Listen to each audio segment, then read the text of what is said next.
Bom, pessoal, bom dia então a todos aí. Então vamos iniciar aí nossa aula de fundamentos da eletricidade automotiva, certo? Eu vou falar aqui da superação, certo? E os assuntos aí vão ser pertinentes para vocês fazerem aí, ok? Deixa eu compartilhar a tela aqui com vocês. Então, vamos lá. Então a superação aí, pessoal, vamos ler o contexto, ver o que se pede, né? Vamos lá, Helene e você atuam como auxiliares de mecânico em uma oficina mecânica especializada em veículos pesados. Na manhã de hoje chegou à oficina um cliente trazendo seu caminhão para fazer uma revisão geral, que incluía o sistema de freios. Sr. João relata que o caminhão apresenta o seguinte problema: em alguns momentos, quando é ligada a seta para algum lado, a luz do freio do veículo se acende.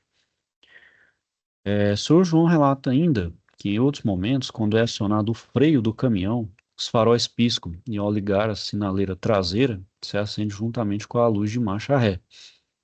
Então, Sr. João, vou fazer alguns testes com o seu caminhão para descobrir o que está acontecendo. Assim que tiver o diagnóstico, terei em contato com o senhor para apresentar as próximas etapas. Então, pessoal, vocês vão realizar o diagnóstico e o reparo do sistema de iluminação do caminhão. Então, vocês vão elaborar um relatóriozinho aí, no máximo 2 páginas, onde vocês vão apresentar as etapas do processo de diagnóstico e reparo, né? Então, as ferramentas, instrumentos e EPIs necessários para realizar e o parecer final, então, sobre o problema apresentado. Então, como vocês podem ter percebido aqui, pessoal, as funções aí do circuito, né, das funções básicas do carro está alterada, né? Então, você vê aqui, ó, então, ele diz, tô ligando a seta e a luz do freio está acendendo, ou seja, o circuito que era para ser do freio está ligado na seta. É, e o freio, olha lá, ó, quando pisa no freio, o farol pisca, ou seja, o que era da seta está conectado no freio, né? E quando se liga a luz lá do sinal traseiro, né, a luz traseira, acende junto com a luz de marcha ré, ou seja, o que era para ligar no interruptor de luz está tá associado à luz de marcha ré, ou seja, está invertido aí, tem inversões aí de ligação de circuito. Isso aí, pessoal, é quando a gente faz ali um reparo mal feito, não atende, por exemplo, não vê, quando a gente não faz aquela leitura correta, né, principalmente ali do fabricante, do manual do fabricante ali, aos circuitos, né? Então, cada circuito ali, né, tem um contator ali correspondente. Então, é um contator, por exemplo, para seta, um contator para luz de freio, um contator para ré, que é para a luz de ré, e outra para os faróis, né? E outras funções também, né? E a gente está pegando aqui as funções básicas do veículo, né? Então, uma coisa que a gente tem que fazer, pessoal, bem é analisar bem o circuito, né? Desde o seu início até o final, ver se realmente ele está indo para a sua função a que ele é destinado, né? Então, pessoal, no relatório que vocês vão falar sobre as ferramentas, os instrumentos EPIs necessários, as etapas do processo de diagnóstico e reparo, ou seja, fazer todo o diagnóstico desde o início ao fim e fazer a execução do reparo e uma conclusão aí sobre o problema. Isso aí, pessoal, 1 ou 2 páginas aí, pode fazer digitalizado, pode fazer manuscrito, tirar foto sem problema nenhum. Fica do jeito que vocês quiserem aí, mais cômodo para vocês. Vamos lá, pessoal. É, Bom, então o primeiro instrumento que a gente precisa, né, principalmente para automotivo na área elétrica, é o multímetro, né? O multímetro, então, ele é um aparelho destinado a realizar as medições das grandezas elétricas, né? Hoje, né, pessoal, o carro, né, os automóveis hoje, eles estão com muita eletrônica embarcada, né? Uma evolução, né? Que é para a questão de economia de combustível, emissão de poluente, né?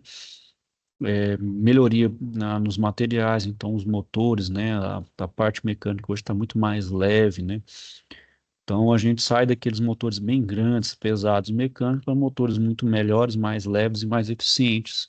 E isso a gente precisa da acompanhando a tecnologia, que é o advento da eletrônica, né? Então, a eletrônica embarcada no meu automóvel é muito grande, meus veículos são muito grandes, né? Então, é gerenciamento do motor, gerenciamento da parte interna do carro ali, né? Painel, sistema multimídia, som, enfim, uma ampla aplicação da área eletrônica. Então, pessoal, um diferencial do pessoal da área da manutenção automotiva no mercado é fazer uma boa leitura dos sinais eletrônicos. Se você souber fazer uma boa leitura, simplesmente fazer uma boa leitura desses sinais eletrônicos, você praticamente mata metade dos problemas ali, sem a necessidade, por exemplo, de ficar fazendo uma desmontagem, uma montagem desnecessária, né? Então, você melhora muito sua questão de eficiência de diagnóstico. Então você ganha tempo, né? Você ganha mais tempo, você ganha mais produtividade nessa questão de diagnóstico, de manutenção aí automotiva, né? Bom, o multímetro, pessoal, o multímetro automotivo, desse multímetro que a gente tem aí predial, seja ele comercial, industrial, tem umas diferençazinhas. Eles vai ter o automotivo vai ter algumas funções a mais que o outro não tem, mas as funções básicas os dois têm em comum, que basicamente medir amperagem, voltagem e medir também resistência e outros também. Bom, os tipos mais comuns dos multímetros são os analógicos, digitais, analógicos são os mais antigos, e no automotivo a gente utiliza muito o digital. E outro tipo de aparelho que a gente tem é o alicate amperímetro, né? O alicate, o multímetro, ele mede a amperagem, ele mede a corrente, porém, altas correntes ele não consegue medir por um determinado período de tempo.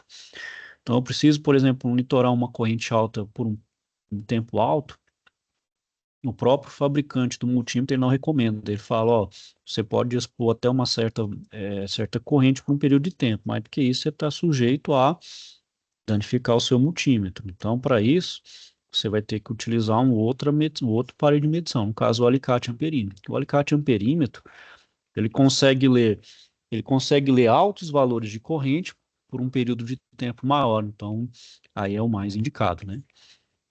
O multímetro, no caso da corrente, pessoal, ele mede correntes pequenas, né? E nada muito grande, nada assim de corrente muito alta, né? Bom, o multímetro digital, pessoal, ele vai ter algumas partes aí. A gente tem um visor, né, o display, onde aparece a medição, aquilo que eu estou medindo. A chave seletora, onde eu coloco as diferentes funções e também as diferentes escalas, né, tanto para corrente quanto para voltagem. E a chave seletora, né, que é a função, os bornes, onde eu vou conectar aqui os pontos de prova. E a ponta de prova, onde eu vou colocar para fazer a medição em si, né? Então, as funções básicas que a gente vai ter, pessoal, é o voltímetro, o amperímetro, o ohmímetro, o teste de continuidade, né? E o teste do diodo. A gente vai ver cada um deles aí adiante. Então, a primeira função aí, pessoal, é medir tensão elétrica. Então, para isso, a gente coloca na escala de voltímetro, né? Para medir, pessoal, tensão, eu tenho que colocar sempre o meu aparelho no paralelo, em paralelo ao meu circuito. Para que isso? Bom, quando eu coloco aqui, ó, em paralelo, quando eu coloco na chave de voltímetro, eu estou colocando no meu voltímetro aqui uma resistência muito grande. Ou seja, eu estou evitando que o meu circuito aqui, ao colocar o ponto de prova, a corrente passe por aqui, ó. Porque aí eu estou induzindo que a minha corrente só passe aqui para eu fazer a medição de tensão, que a gente sabe que a resistência aqui em dois pontos, ele dá uma queda de tensão e fornece aqui na medição. Mas por que então uma resistência grande? Porque a resistência, a gente sabe que a resistência, a corrente, ela tem que passar em um lugar de menor resistência. Então, por isso, colocar uma resistência muito grande, eu induzo a corrente a passar aqui, né, e não ter problema.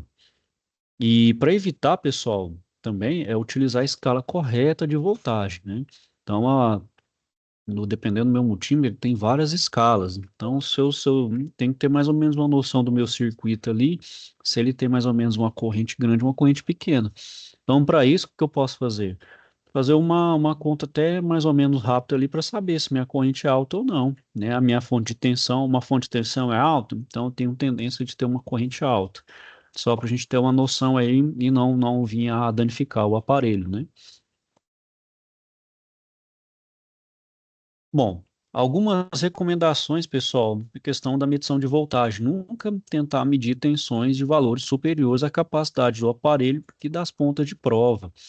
Então, esses valores geralmente vêm estampados no próprio aparelho ou é descrito no manual de instrução. Então, sempre, pessoal, ter essa noção de, pelo menos, dar uma lida, não precisa ler da primeira à última página, mas ter aquela noções básicas de cuidado, de atenção que tem no manual de instrução do meu multímetro. Nunca mudar, pessoal, a posição da chave seletora com o aparelho energizado. Isso porque você pode estar queimando, mesmo se for na diferentes escalas de voltagem. E o principal, se você mudar, por exemplo, de voltímetro para amperímetro. Porque no momento que você muda de voltímetro para amperímetro, você está então agora saindo de uma resistência, uma resistência alta para uma resistência nula. Aí você vai fazer o quê? Você vai jogar corrente dentro do meu multímetro, corrente alta, dependendo, você queima o aparelho. Então, sempre que for mudar a, ou a função, ou até mesmo a escala, retira a ponta de prova, muda, depois volta a fazer a medição. Nunca faça isso com ele já direto, ok? Evitar o choque elétrico, pessoal. Geralmente a área automotiva, a gente trabalha ali com tensão de 12 ou 24 volts, só com questão mesmo onde vai ter corrente maior ali é no alternador, né? Então, onde a gente tem que ter um maior cuidado para poder medir, também não tomar um choque ali, né? Até 24 volts, pessoal, não tem problema, né? Mas sempre bom evitar, né? E acima disso tem que ter um maior cuidado, né? Que já pode trazer algum tipo de lesão, e dependendo até ser fatal também. Nunca tentar também, pessoal, medir tensão com a ponta de prova vermelha, conectada ao borne, com uma medição de corrente de 10 amperes. Quem já viu um multímetro lá, viu que tem um borne lá que é 10 amperes. Que é essa é aquela função onde você mede a corrente acima de 10 amperes por um determinado período de tempo. Então, nunca colocar a ponta de prova nesse 10 amperes, nem em ocasiões extremamente especiais e de exceção, né? E isso pode causar também sérias lesões a você, né, ao usuário e também vai danificar o aparelho. E nunca, pessoal, dispensar os EPIs, né? Óculos, luvas, sapatos, entre outros, né? Sempre prezar aí pela segurança. Medir corrente, pessoal. Para medir corrente agora, né, então eu mudo a função de voltímetro para amperímetro. Agora, ao invés de medir em paralelo, vai ser em série, ou seja, o meu amperímetro aqui, né, o meu multímetro, ele vai fazer parte do circuito também, né? Então, ele vai passar, a corrente vai passar do ponto de prova, passar pelo multímetro, onde ele vai fazer a leitura e vai voltar para o meu circuito. Então, pessoal, ele está recebendo a corrente aqui, ó, né? Agora a minha resistência é nula. Quando eu mudo para amperímetro, a resistência aqui é praticamente zero. Então aqui ele vai estar sujeito à corrente. Então por isso que não pode ter uma corrente muito alta, né? Os multímetros realmente são sensíveis, esses multímetros são sensíveis. Quero medir uma corrente alta, utilizo o alicate amperímetro, né? Bom, a outra função, pessoal, é a resistência elétrica. Bom, para fazer resistência elétrica, medir a resistência, pessoal, a primeira coisa, desenergizar o meu sistema, tiver uma chave geral, desligar. Depois, retirar a minha resistência, colocar na função do ohmímetro no multímetro e fazer então a medição pelo corpo de prova. Para que fazer isso? Recomendação: nunca medir a resistência com o meu aparelho aqui no circuito, com minha resistência no circuito, mesmo que ele esteja desligado, que pode dar resultado falseado e também pode ter o perigo de corrente, você pode estar danificando também o aparelho, né?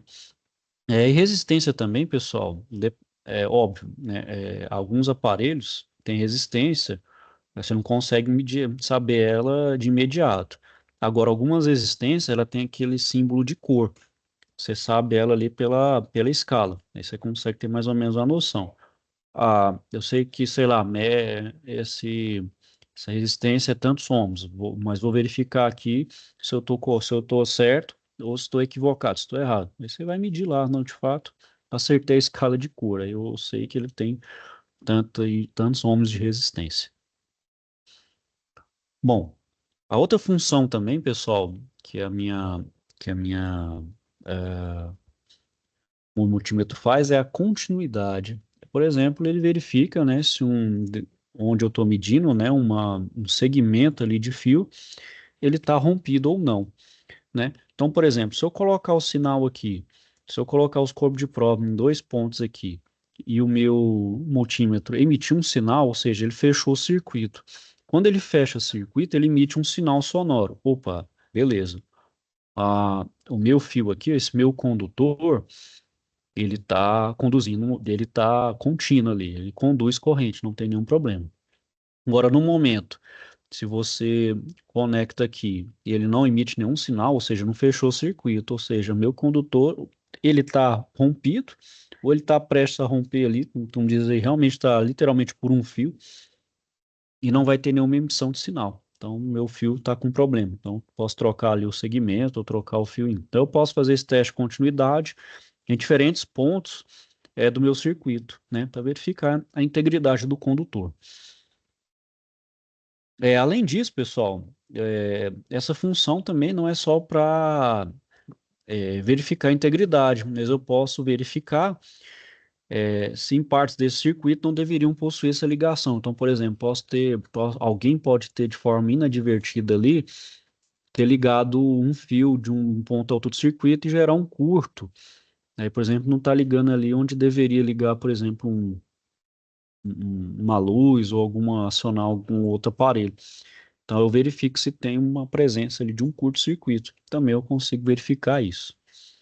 A outra função também, pessoal, é testar diodo, né? A gente verifica o funcionamento deles. Da mesma forma da resistência, pessoal, eu preciso desenergizar o meu circuito. Então, desligar uma chave geral e remover ele. Bom, o diodo, o que que é o diodo? O diodo ele é um semicondutor onde ele permite passagem de corrente elétrica apenas em um sentido. No sentido contrário, ele bloqueia a passagem de corrente. Então, isso, quando essa passagem de corrente elétrica de um sentido, ele chama de polarização direta. No sentido contrário, chama de polarização reversa. Então, se a gente polarizar ele diretamente, ou seja, colocar a ponta de prova preta no terminal negativo e a ponta de prova vermelha no terminal positivo, aí você vai verificar ali. Se tem a tensão ali de passagem, quer dizer que meu diodo está funcionando, né? Caso ele esteja inalterado, esse meu diodo está danificado, então preciso fazer sua substituição. A outra forma é fazer a polarização reversa, né? Então agora inverter os pontos de prova.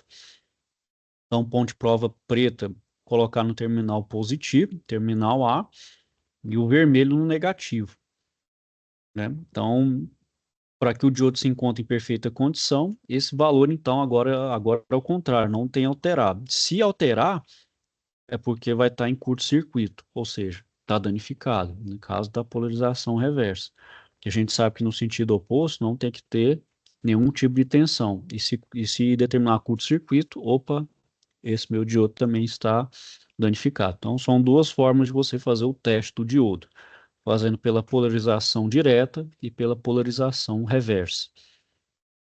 Bom, pessoal, então agora a gente tem um exemplo de um teste de circuito, né? Então, agora, com o auxílio de um multímetro na escala de tensão, a gente testa a alimentação das lâmpadas. Então, para tal procedimento, a gente conecta as pontas de prova do multímetro em paralelo aos terminais correspondentes à lâmpada, conforme o diagrama.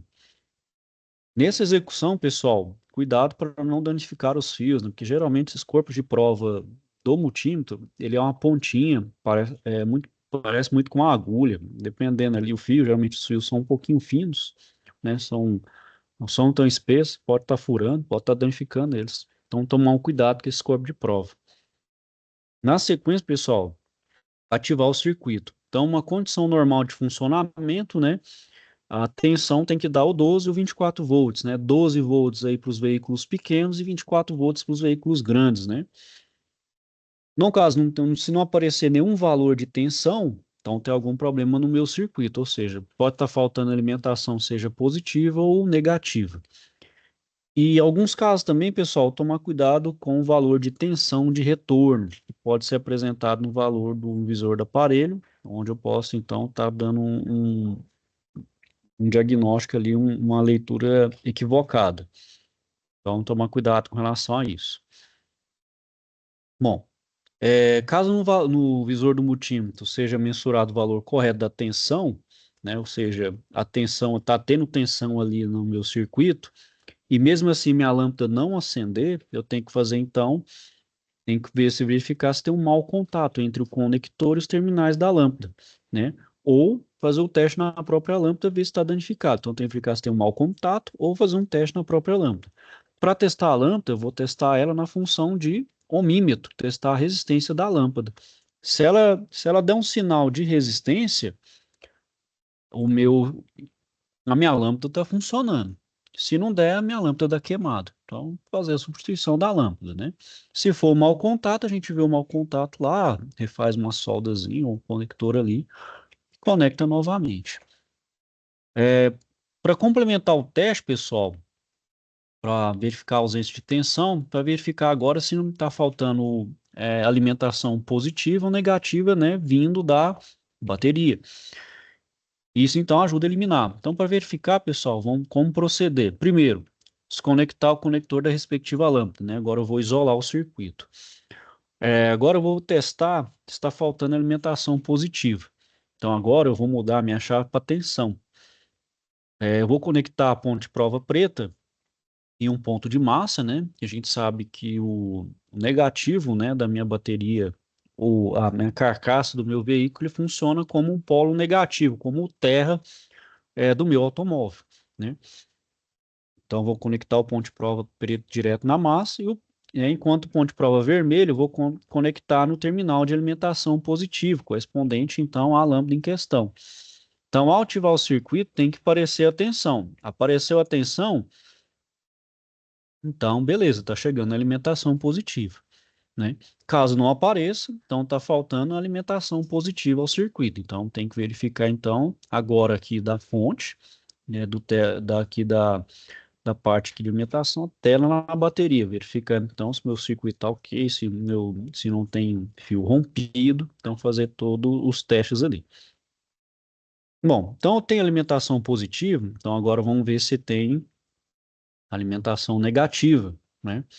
Então agora vai tomar como referência o ponto de alimentação, que pode ser o próprio polo positivo. Agora o ponto de prova vermelho, eu vou conectar lá na bateria, no polo positivo. E o ponto de prova preta agora tem que estar na alimentação negativa da lâmpada, né? Então aqui, ó, vou fazer o mesmo procedimento. Tem intenção?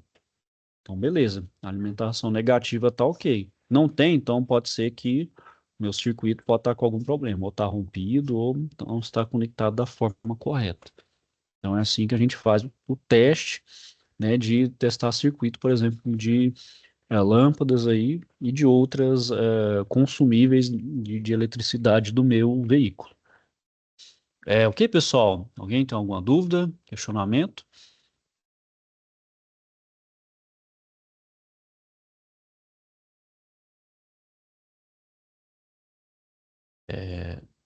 Bom, pessoal, então vou finalizando aqui por hoje. Só lembrando aí, pessoal, quem tiver devendo atividade da UC lá de controle dimensional aplicada automotiva lá, é, comece a fazer, pessoal. Não atrasem aí, coloquem as atividades em dia, que a falta da atividade aqui dá problema para vocês pegarem a certificação no final do curso, ok? Aí qualquer dúvida, pessoal, estou à disposição de vocês aí para vocês precisarem. Então lá no grupo, pode mandar no grupo pelo pela plataforma, quiser falar pelo grupo, falar pelo privado também, do jeito que vocês acharem melhor aí, bom? Ok, pessoal? Então é isso aí, eu vou finalizando aqui por hoje. Tiver alguma dúvida, então estou à disposição de vocês, ok, pessoal? Então, vou desejar a vocês, então, um bom dia, ok? Fiquem todos com Deus e até a próxima.